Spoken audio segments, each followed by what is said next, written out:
Allie Lehman is a serial entrepreneur. She is an independent graphic designer, the voice behind the blog Be Up and Doing, and co-founder of The Wonder Jam, which just so happens to be the creative force behind Toast Meets Jam. As if that isn't enough, she's also co-founder of Death to the Stock Photo, a site that provides beautiful, authentic stock photography for creatives of all types. While Allie was on a 5-city tour with Death to the Stock, we caught up at Primivito in Venice.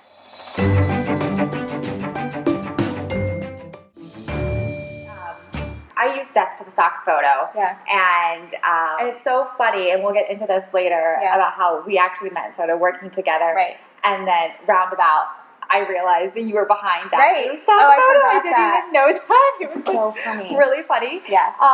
But I realized not everybody knows what Death to the Stock Photo is. So could you please inform the masses? Yes. So it's basically high-res, authentic imagery. I say authentic because a lot of people are like, I still don't know what that means.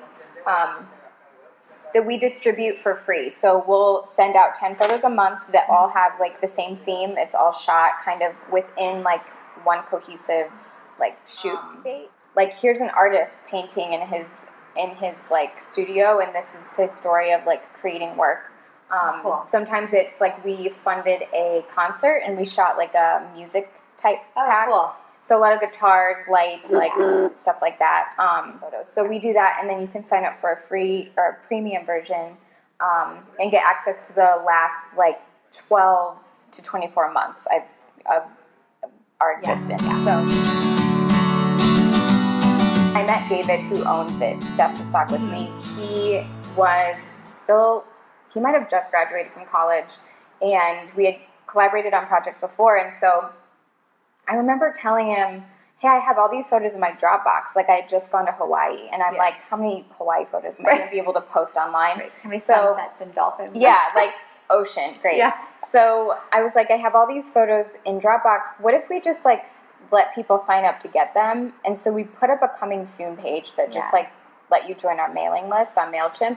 And it grew really quickly. Like, I've tried enough things in my professional life, like just experimenting with projects where they like don't take off. Right. This was like really quick. Our email list was growing. We were like all of a sudden had to pay MailChimp, to have a list. Oh, yeah. So it's like, well, this is sort of a business, even though we have no money.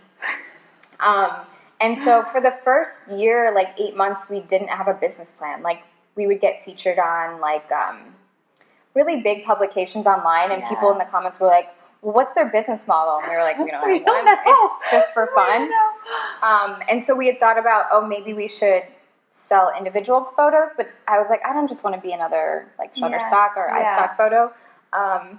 So we thought about, well, what if we made it feel more like, hey, if you want access to all of the photos we've been shooting, you can pay money. It's not a lot of money. And so over the second year of being in business, we formed that premium.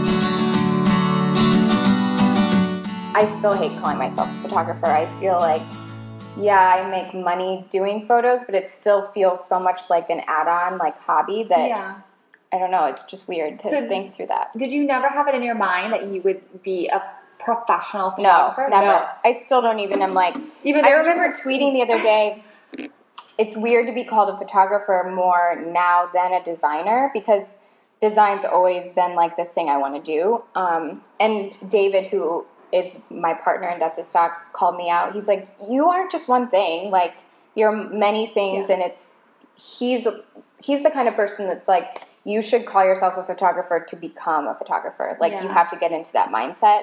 It's just been harder for me to get into it. To, like, accept it. Yeah. Have you heard of imposter syndrome at all? That's this phrase. So, it's like this idea. It's this idea that, and it's like, I think mostly with women, I mean, from what I found, but it's like having that trouble of like accepting what you are and kind of being afraid that someone's going to call you out for it. Like, if I call myself a photographer, someone's going to call me out for not really being a photographer. And it's like, you feel like an imposter. Oh, I totally understand that mentality, especially, this is amazing. I taught someone how to shoot.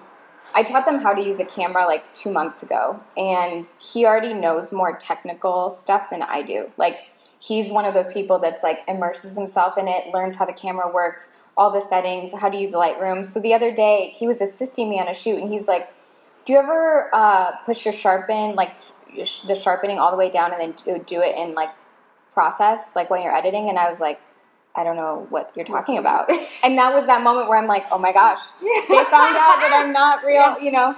And so I've had to learn that I'm more of like an intuitive artist where I'm like, I like this, so I'm doing it. And I have to appreciate the people who are like, I know all the technical things. Cool. And you can learn from them. You can learn. Premium option. So it was definitely a project. We would call it a project. And then when we would get featured on, you know, The Wire, they would call us a startup, and we were like, we don't even have an office or money. Yeah. We're like losing money. So it started really, I feel like really, I don't know, it was more just being curious and wanting to connect with and help the talented people we were seeing. So that's kind of how it got started. Yeah. I like that it represents curiosity and like kind of risking, like you're risking things when you're trying something new. And I think it's more of a mindset. Like I know people who are 50 years old who say that they're an entrepreneur. Yeah. And I love that. Yeah. When I talk, I usually say, oh, I own a few businesses, because I think people are like, oh, do you own like a nail salon or like a restaurant? You know, so they're a little more interested. I stay away from like the term startup a lot, because I think it means something different even in Ohio than it does like on the West Coast. And so, yeah, I like it. I think it represents a mindset. Like my grandpa is like 84, 83, and I still see him as an entrepreneur. Like he's always tried new things, invested money and stuff. And I always want to be like that. Yeah. Like for as long as I'm alive. So I think the first thing is just travel. I remember the first year I had a full-time job like out of college. I had to work Christmas Eve, and I was like so sad. Like we were going to go back to Adam's parents' house, and I like wasn't going to see my family for the first time, and I was like crying in my cubicle and being like, this is so dumb, you know? Yeah. So taking time off, being able to go on family trips for like 1 to 2 weeks is amazing. Yeah. Because I rarely never work on a trip. Like, I'm still checking in. I'm not working so intensely during the day with a client, but people have questions, stuff like that. And that's the challenge, I think, is like making sure that your clients, especially if you're in like a service industry, that they feel taken care of, even though you want to have a life. Yeah. So autoresponders are my friend. So travel's been great. We've been able to go to like New York multiple times a year, Hawaii. We went to Jamaica right before we started working together, right after Adam quit, just kind of taking that time. That was the only trip I didn't work on at all. And so we've been on a trip now since like May 14th.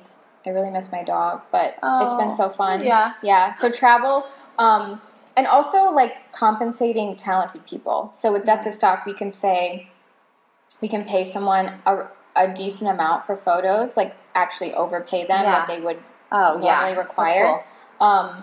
And in the Wonder Jam, being able to say like, bring on a really talented assistant photographer or stylist and pay them. Yeah. And not be like, well, we don't really have a budget, because we've all been there, and that's like the worst opening line. You know, you're like, great. This is going to be a great portfolio builder. Oh my gosh. You're like, well, my portfolio is built, so I don't need that anymore. And I think like encouraging people to start their own thing. Yeah. Like, with the Wonder Jam, especially being able to like coach people and like help them get into that point where they're doing what they love and they're doing the same thing that you do, in a different industry maybe, but seeing those dreams sort of like come to life. Yeah, they happen. Yeah, which is really fun. Yeah. I was working way too much at one point, and that was like last year. It was like 2014. You don't have time to make friends. Like, you just are like, I wrote a post on my blog where I'm like, you can feel really isolated. If I wasn't working with my husband, I would be like, great, I literally don't talk to anyone except my clients. And so, a lot of relationships that I formed through business have become friendships, which I'm really grateful for. But there's times where I'm like, no, I can't hang out. Oh my gosh, when's the last time I've hung out with this friend? And so that's been a challenge. Working with your spouse is a challenge. Like, you have to be able to turn off the coworker mentality and like date your husband or your wife and like actually be like romantic. Like romantic partner, not just business partners. Yeah. Like you can't be like on a romantic date with your husband and be like, did you invoice the blog? You know, like, because it's like all of a sudden they're coworkers sitting at the table. So that's a challenge, and not be like micromanaging them or like be shifting between boss and like you feel like an employee sometimes when they're like heading up something. So, and just like money, like you have to really like, we're growing. We just hired a studio manager, like, and we have a developer on retainer. You're responsible for these people's lives, and all of a sudden you're like, oh my gosh, like you have to like handle everything well so that they aren't like, they can get paid. Yeah. Also, it's not just you. Yeah, that's scary. We also have a studio now, so that overhead was added, and that changes things. So I think like growing is amazing, but you have to, we've taken it in like small strides, not necessarily like sprinted towards like full-fledged agency. I really do think it's being clear about why you're doing what you're doing. Yeah. So 3 years ago, Adam was like, do you want to be like a famous designer, make a ton of money, or do you want to like the lifestyle that you want? Yeah. And I'm like, I want the lifestyle. I want to be able to set my own meetings, go on trips like this for work, make the decisions that I want to make. I don't feel pressured to like buy a house or like make this decision or, you know, do something, because I really just want to be kind of content in my day-to-day life. I really relate with, I remember a quote, and I forget the artist who said it, but basically like, work hard, use your hands, and like live a quiet life. And that's sort of what is appealing to me. Even being here in LA, like I can be like so overwhelmed. Like even in New York, I'm just like, oh my gosh, there's so much to see. I don't know like if I should go to sleep or like stay up and keep doing stuff. And that's something I do appreciate about living in the Midwest. There's something like, so, you know, you're from Cincinnati. It's so quiet. There's not a lot going for it as far as like, there's no like huge mountains or ocean, but I think it's allowed me to really build and like experiment. And I'm hoping that as I ease into my 30s in like 2 years, maybe I can do a lot more of the exploring and the feeling like I can get distracted. But like deciding what kind of life I want was huge, because then you can kind of gauge like, is this going to help that, or is this going to like make me feel stressed and like all over the place?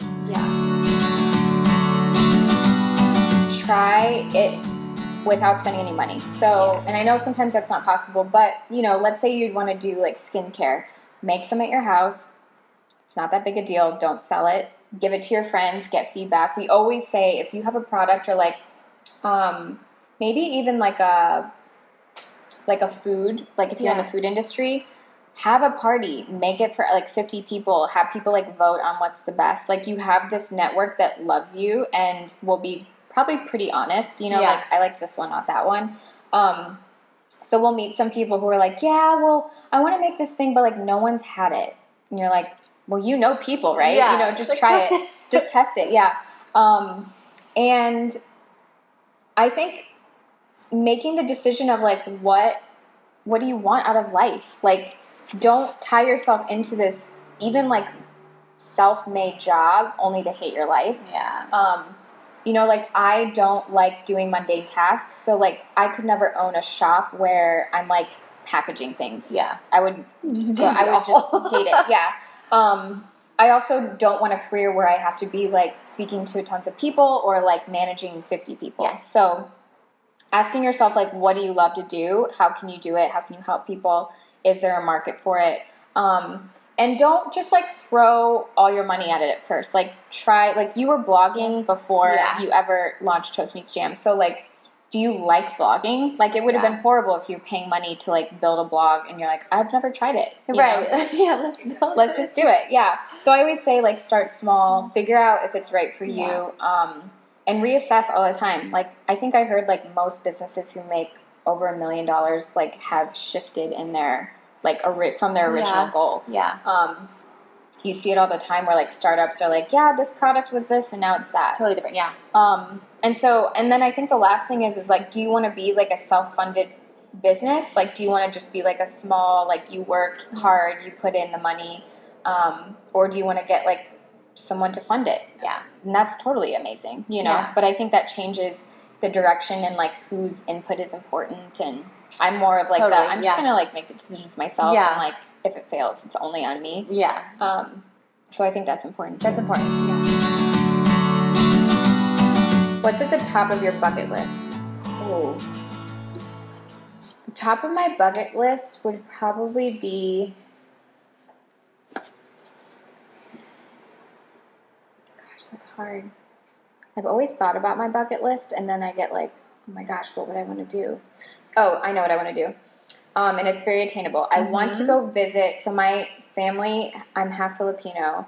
They have a mango farm in the Philippines, and I was supposed to go with my Lolo and Lola, which is grandma and grandpa in the Philippines. They both passed, and so I never got to go. But I'm like Facebook friends with some of like my family that I've never met, and they have this huge farm. So I want to go and like introduce myself. Because like when you go to their website, like my great grandpa's pictures on it, and like my dad's name is his name. So it's like really cool. I have to go. You have to go. That's a great bucket list. Yeah. So that's what I want to do. That's a really good one. Okay. Yeah. Let's go again. And mangoes. I mean, I know you can like eat them and pick them. It's like a. I want to go to the mango. I know you can. It's like open to the public. Okay. I'll like my bucket list. Yeah, I'll link it. Yeah. What did you want to be when you grew up? Ooh, okay, so my family knows me as like I wanted to be a painter in Paris. Like even when I was in college, they'd be like, "Well, don't you want to be a painter in Paris?" I'm like, "Guys, I was 12." But when I was really little, I would pretend like I owned my own dry cleaning business. Like I would like cover the clothes with saran wrap and like make tags. I'm sure my mom was like, "Dream big, dream big." I mean, you could be anything you want. Anything I want. I'm like, well, I want to dry people's clothes or clean them in a dry way. But yeah, I would like love. I think I love the idea of like creating the branding of it. Yeah, like I didn't realize it, but I loved making like the library labels and stuff in my own books. My mom was like, "Great, you ruined them." I would like staple them. Yeah, that is the first. I've literally never heard anybody say that. No, I never wanted to be like a teacher or mom or dry cleaning. I think you probably picked a better route. I think so. You know? I'm glad I'm not around those chemicals every day. No thanks. Just like round and round they go. Right. But you know. No. Good for you. This one is, right? What's your Starbucks order? Just black coffee. Straight black coffee? Straight black. Okay, then I have to ask you, how do you like to prepare your coffee? What mechanism? It's called my husband. Actually. Can I buy that? He's really good at making coffee. Like, we even, like, put that on our website. Like, Adam makes really good coffee. So he has this, like, Japanese cold brew, like, with the little drip of ice water. It's, like, overnight. It's called, like, Kyoto Tower or something like that. So he does that for his cold brew. He uses an AeroPress, Chemex, and then pour over. But he makes amazing coffee. When I make it in a French press and like I wing it. I'm just like dumping it in. We don't have like a real coffee maker, like a Keurig, so it's always like a little more work. But when we travel, someone made a joke that like we just get espresso and coffee and like try to find the best coffee. Yeah. So far, LA's been great. Minneapolis had great coffee. New Orleans didn't really have that. I mean, people are going to get mad at me, I'm sure. But they have other beignets. They have fried dough. Right. You can't really go wrong. You can't own everything. No. Right. Like it's cool. Cool. Well, this has been amazing. Yeah, I'm so glad we got to meet up. I know. Like, it's cool. It's like, we've been Skyping. I know. I think, are you in any of Death to the Stock Crowd yet? Yeah. Okay, yes. I'm in a lot. I'm pretty sure, like, have you on my website, like from the old version of the website, which was weird. Yeah. That is so weird because then we probably met afterwards, right? Yeah, we met afterwards and I went back and I was like, I think this girl is her. So I feel like we've like weirdly met a lot of times. Right. But now I know all these really fun things about you that I didn't know before. Yeah. And get to share them on the site that you built. Fun. So it's all coming full circle. It's seriously full circle. What is your spirit animal? See, I didn't have an answer to this. I just thought it would be really funny if you asked me that or if I pulled that out. I asked it. It's now... And now it's a thing. It's a thing. Okay, so you know what? Maybe like a white majestic tiger. Ooh. Yes. Why? I've always loved them, like, as a child. So I feel maybe there was a reason why I was attracted to them always. Wait, did you like Aladdin? Oh my gosh, yes. It was an orange tiger, right? No, but you're right. That's it. Absolutely. It's probably connected. I always thought I was Jasmine. You look kind of like Jasmine. Stop it. Stop it. You flatter me. I'm just